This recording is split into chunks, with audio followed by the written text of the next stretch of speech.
जय श्री राधे कृष्णा। दोस्तों, आपका सदा भला हो।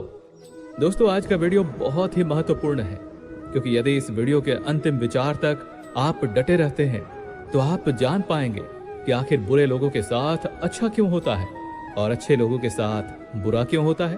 और इतना ही नहीं, आपको अपने जीवन की सभी समस्याओं का मजबूती से लड़ने में आपको मदद मिलेगी। दोस्तों, अधूरा ज्ञान किसी काम का नहीं होता, और ऐसा देखा गया है कि पूर्ण ज्ञान के बिना लोग अपना नुकसान ही कर देते हैं। इसलिए इस ज्ञान के सफर को अंत तक सुने तो कमेंट में जय श्री विष्णु भगवान लिख दें, और चलिए इस ज्ञान के सफर को शुरू करते हैं। दोस्तों, महाभारत के युद्ध के दौरान कौरवों की तरफ से पितामह भीष्म थे और पांडवों की तरफ से भगवान श्री कृष्ण पांडवों का साथ दे रहे थे। जैसे ही अर्जुन के बाण उनके गांडीव धनुष को छोड़ती थी तो कौरवों की सेना में भय का माहौल बन जाता था, गर्जना होने लग जाती थी। हर रोज की तरह शाम को युद्ध जब खत्म हो जाता था तो सभी सैनिक और योद्धा अपने शिविर में लौट जाते थे।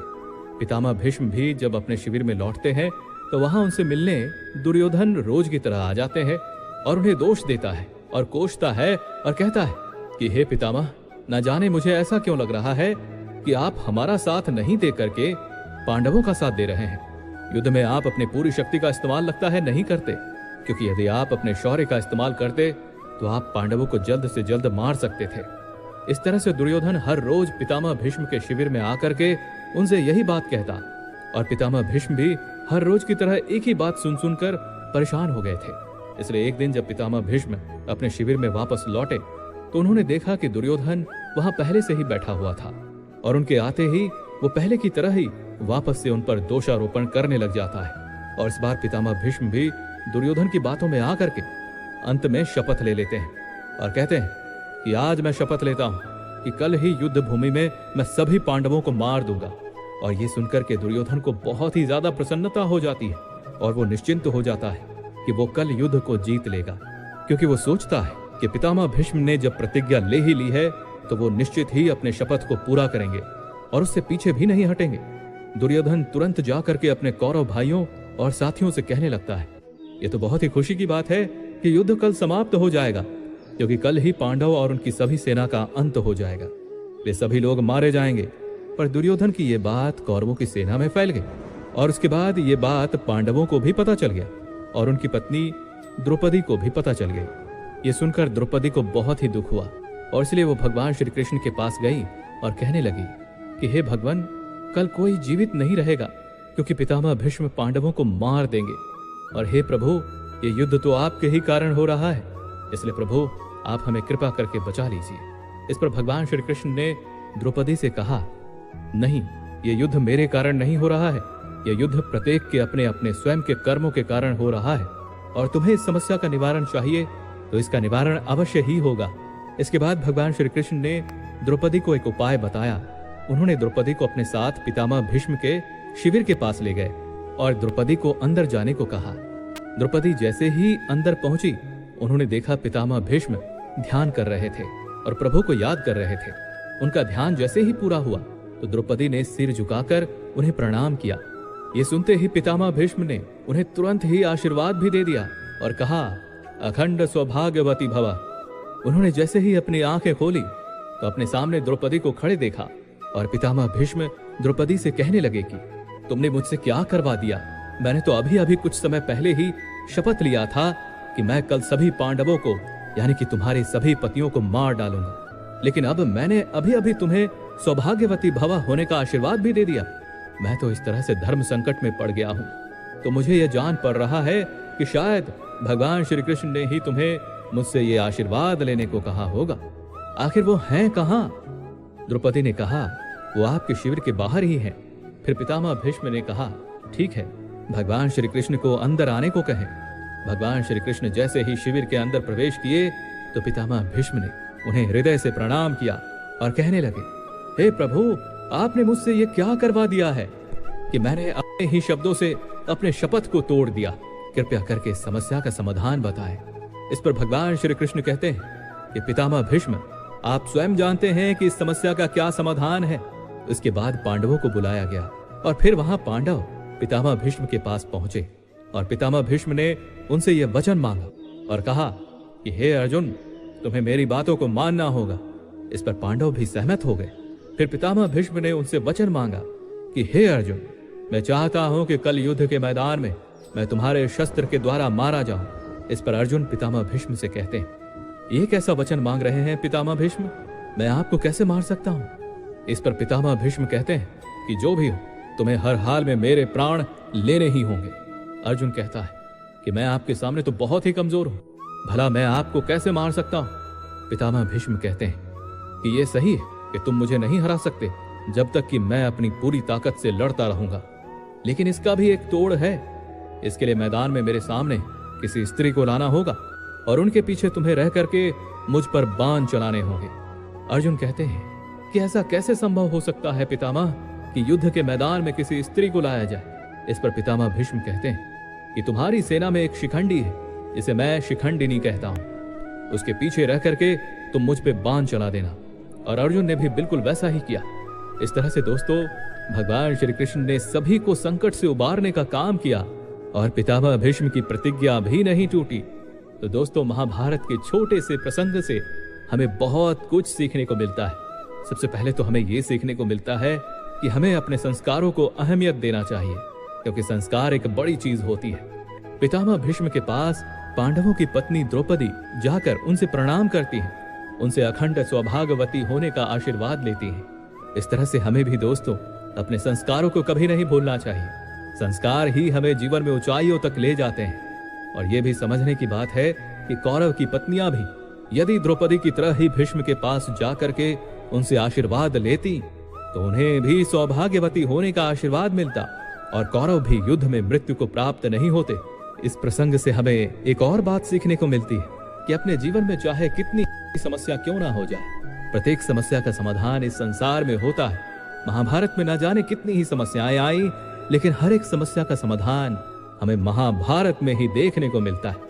दोस्तों, आप प्रभु की कृपा इस तरह से समझ सकते हैं कि यदि आपकी समस्या किसी विशाल जहाज की तरह बड़ी क्यों ना हो, लेकिन आपको याद रखना चाहिए कि प्रभु की कृपा समंदर जैसा विशाल होता है। एक बार की बात है, नारद जी भगवान विष्णु से मिलने आए और भगवान विष्णु से कहा कि हे प्रभु, आखिर इस संसार में ऐसा क्यों होता है कि जो आपकी भक्ति करते हैं, आपकी पूजा पाठ करते हैं, वो ज्यादातर दुख में पाए जाते हैं, और वहीं जो दूसरे लोग जो आपकी भक्ति भी नहीं करते, यहाँ तक कि आपका नाम स्मरण भी नहीं करते, वो धन, वैभव, ऐशो आराम की चीजें इकट्ठा किए जा रहे हैं और आनंद पूर्वक खुशहाली का जीवन व्यतीत करते हैं। इस पर भगवान विष्णु ने कहा, इसका जवाब आपको आगे समझ में आ जाएगा। इसके लिए चलिए हम लोग धरती लोक पर चलते हैं और वहां भ्रमण करके आते हैं। तो दोस्तों, इस तरह से दोनों भगवान विष्णु जी और नारद जी साधु का वेश धारण करके धरती पर पहुंच जाते हैं और रास्ते में चल करके एक सेठ के घर पहुंच जाते हैं और सेठ का दरवाजा खटखटाते हैं। सेठ ने जैसे ही दरवाजा खोला तो दोनों साधुओं ने कहा, भिक्षाम देहि।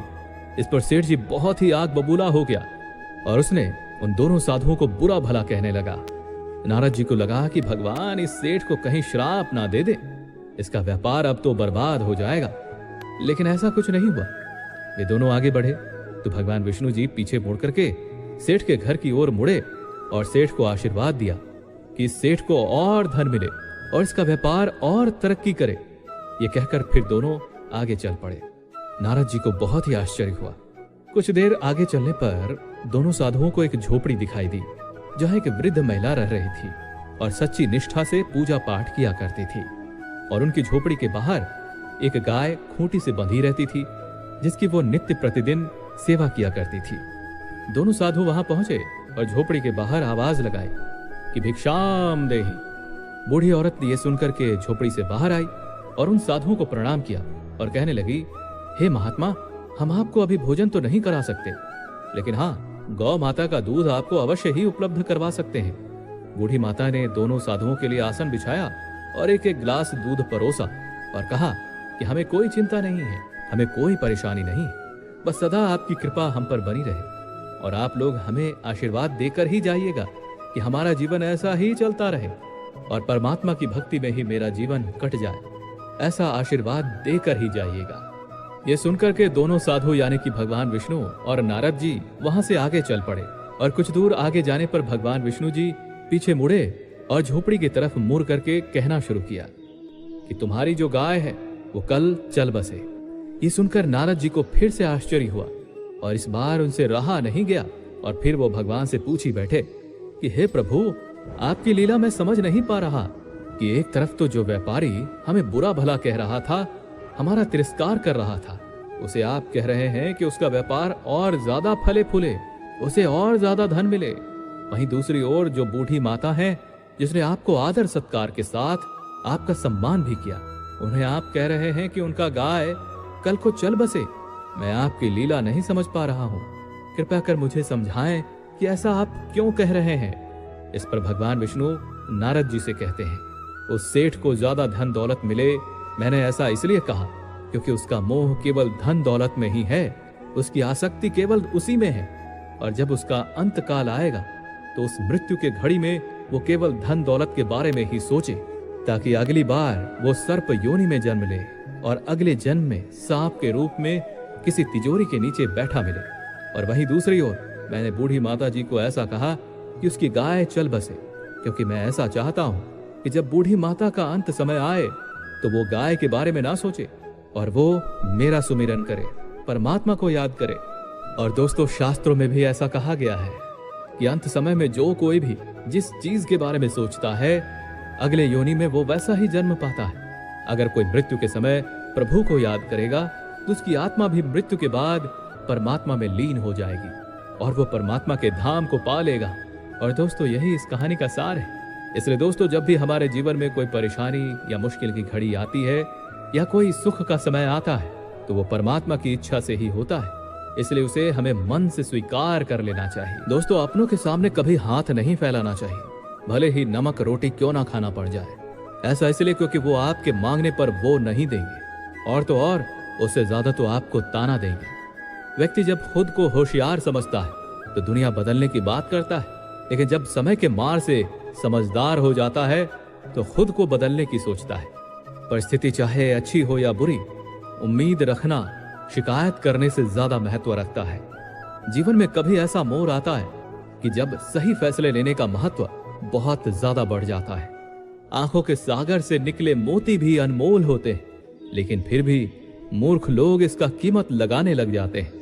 किसी व्यक्ति की सबसे बड़ी कायरता इस बात से साबित होती है कि जब वो परिवर्तन को देखकर डर जाता है और संघर्ष करने से कतराता है। जिंदगी में सबसे बड़ा गुरु समय होता है, क्योंकि जो समय हमें सिखा सकता है और कोई सिखा नहीं सकता।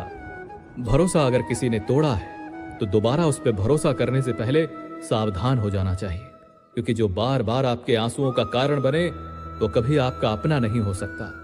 परमात्मा से जो मिला है उसकी अगर कदर नहीं करते हैं तो वो छिन ही जाता है, चाहे वो कोई इंसान हो या कोई मूल्यवान समय। आपके द्वारा दी गई जुबान और आपके काम आया इंसान, उन्हें कभी भूलना नहीं चाहिए। इस संसार में जो सच्चे लोग हैं वे झूठे लोगों पर तब तक विजय नहीं प्राप्त कर सकते जब तक कि वो झूठ और उनके साथ हो रहे अन्याय और गलत को रोकने की कोशिश नहीं करते या उसके विरुद्ध आवाज नहीं उठाते। लोगों को अगर लगता हो कि झूठा इंसान आसानी से सच्चे इंसान को हरा देता है तो ये सही नहीं है, क्योंकि झूठा आसानी से इसलिए जीत जाता है क्योंकि सच्चे इंसान खुद के साथ हो रहे गलत और अन्याय का विरोध नहीं करता और चुपचाप हार मानकर बैठ जाता है, और इसलिए अन्य लोग भी झूठे इंसान को सही समझने लग जाते हैं। पांडवों का ही उदाहरण ले लें तो पांडवों ने कभी भी अपने जीवन में ना तो कोई अधर्म किया और ना ही कोई गलत किया, बल्कि वे तो हमेशा सच्चाई और धर्म के मार्ग पर चलते रहे। लेकिन इसके बावजूद उन्हें सबसे ज्यादा दुख और परेशानियों को ही झेलना पड़ा। पांडव जानते थे कि जो उनके साथ गलत कर रहे हैं, अन्याय कर रहे हैं, जैसे कि धृतराष्ट्र आदि, भले ही वे लोग उनसे बड़े हैं, लेकिन फिर भी वे उनकी आज्ञा को जीवन भर मानकर उनके अन्याय और गलत को सहते रहे और ये सोचते रहे कि ये तो हमसे बड़े हैं, तो इनकी आज्ञा का कैसे अवहेलना कर सकते हैं, भले ही वो उनके साथ अन्याय कर रहे हो।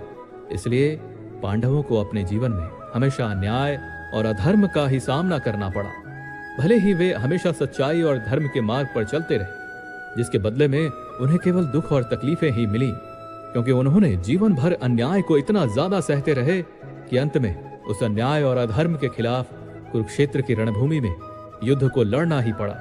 यदि वो युद्ध नहीं लड़ते तो वे कभी भी न्याय प्राप्त नहीं कर पाते, और इतना ही नहीं, अगर वो युद्ध नहीं लड़ते तो दुर्योधन अपनी प्रजा में ये संदेश भिजवा देता कि पांडव लोग अधर्मी हैं और गलत हैं, और वो स्वयं दुर्योधन बहुत ही बहादुर, धर्मात्मा और सच्चा है।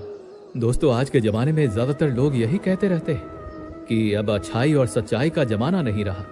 तो उन्हें ये जान लेना चाहिए कि असल में ये संसार चुपचाप रहने और अन्याय को सहते रहने का नहीं है। आप सच्चाई के मार्ग पर चलें, अच्छे बने, ये गलत नहीं है, लेकिन इतना बेवकूफ भी ना बने, लापरवाह भी ना बने कि कोई भी आपको नुकसान पहुंचाकर चला जाए।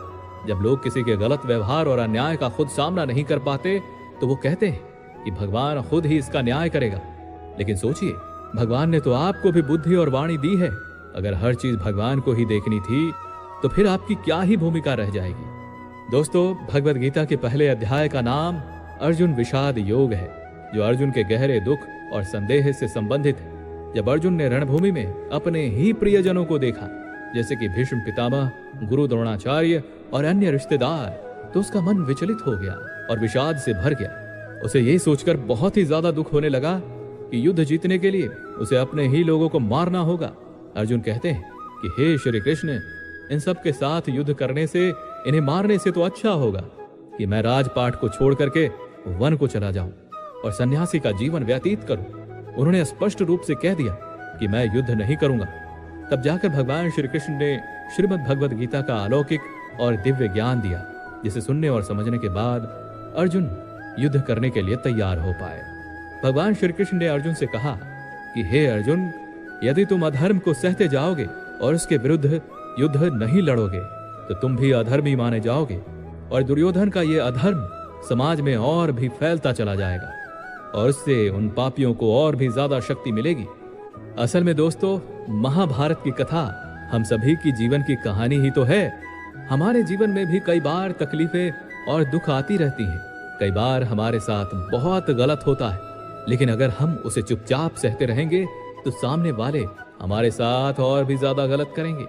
भले ही कैसे भी तकलीफ हो, कोई भी दुख हो, उसका सामना हमें खुद ही करना होगा। अगर दुख आपका है तो उस दुख को दूर करने के लिए उपाय भी आपको ही ढूंढना होगा। अगर कोई आपके साथ गलत कर रहा है तो उसके खिलाफ आवाज भी आपको ही उठानी होगी। ये संसार कमजोरों के साथ नहीं खड़ी होती। अगर आप कुछ ताकत और हिम्मत से काम लेंगे तभी तो लोग आपके साथ खड़े होना शुरू करेंगे। लेकिन अगर आप ही कमजोर पड़ जाएंगे तो भला आपका क्यों ही साथ कोई देगा।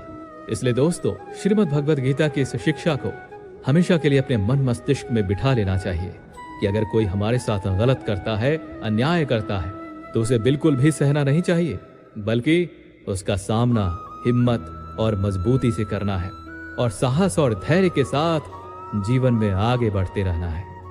दोस्तों, इस वीडियो से आपने कुछ भी सीखा है तो कमेंट में जय श्री राधे कृष्णा अवश्य लिख दीजिए और वीडियो को लाइक करके चैनल को सब्सक्राइब कर लीजिए और बेल नोटिफिकेशन आइकन को ऑल पर सेट कर लीजिए। आपका सदा भला हो। धन्यवाद।